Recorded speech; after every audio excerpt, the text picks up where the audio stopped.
Bienvenue dans cette nouvelle vidéo de Lexical Info. Le nord du Mali s'enfonce dans la violence.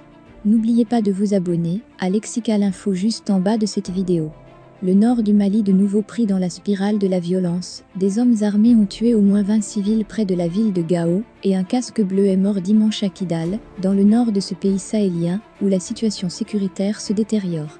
Des terroristes criminels ont assassiné samedi au moins 20 civils, dans plusieurs hameaux de la commune d'Anchawadj, à quelques dizaines de kilomètres au nord de Gao, a assuré par téléphone Alaf, un responsable de la police de la région sous couvert d'anonymat.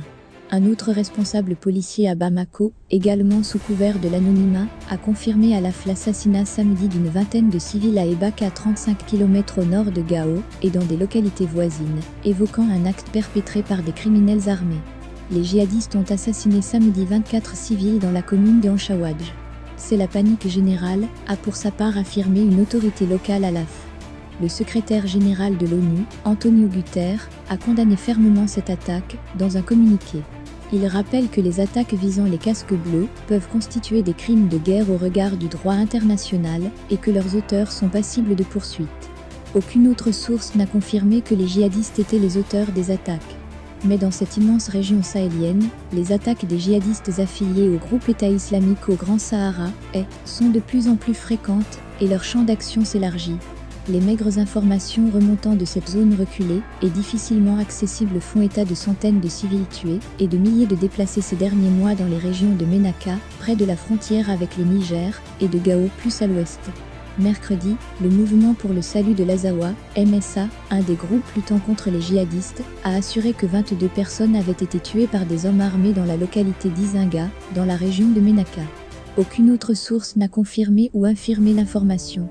Menace terroriste. L'élu de la région de Gao a décrit dimanche à Alaf une situation très préoccupante dans la commune d'Anchawadj, avec de nombreux civils fuyant les exactions des djihadistes dans les villages voisins.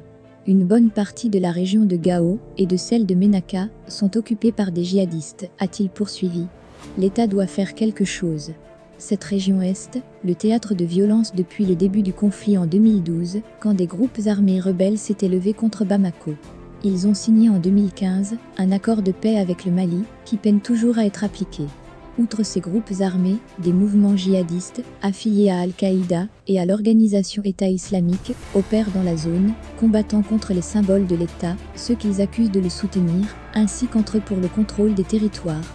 Des trafiquants et autres bandits sont également présents dans cette région désertique, où l'État est presque inexistant. La situation sécuritaire s'est récemment fortement détériorée dans la région de Gao et de Ménaka, a indiqué dans son dernier rapport le secrétaire général de l'ONU, Antonio Guterres. La menace terroriste continue de étendre, a-t-il déploré en s'inquiétant de l'absence d'une présence soutenue des forces de sécurité et de l'administration publique dans ces zones. Casques bleus tués. Sont basés à Gao des militaires maliens, des casques bleus de la mission de l'ONU au Mali, MINUSMA, 13.000 soldats, ainsi que des soldats français de l'opération Barkhane. Ces derniers, qui ont entamé un retrait progressif du Mali au début de l'année, doivent définitivement quitter la base de Gao, dernière enclave où ils sont encore présents au Mali, à la fin de l'été, selon l'état-major français. Dimanche dans la matinée, un casque bleu guinéen a été tué dans l'explosion d'une mine à Kidal, plus au nord, alors qu'il participait à une patrouille de sécurité, dans une opération de recherche et de détection de mines, selon la MINUSMA. Ce nouveau décès intervient dans un contexte tendu de négociations sur le renouvellement du mandat de la MINUSMA, la mission de maintien de la paix de l'ONU ayant subi le plus de pertes humaines. Depuis sa création en 2013, 175 de ces casques bleus sont morts dans des actes hostiles. Merci pour votre aimable attention et n'oubliez pas d'activer la cloche de notification pour recevoir les prochaines informations.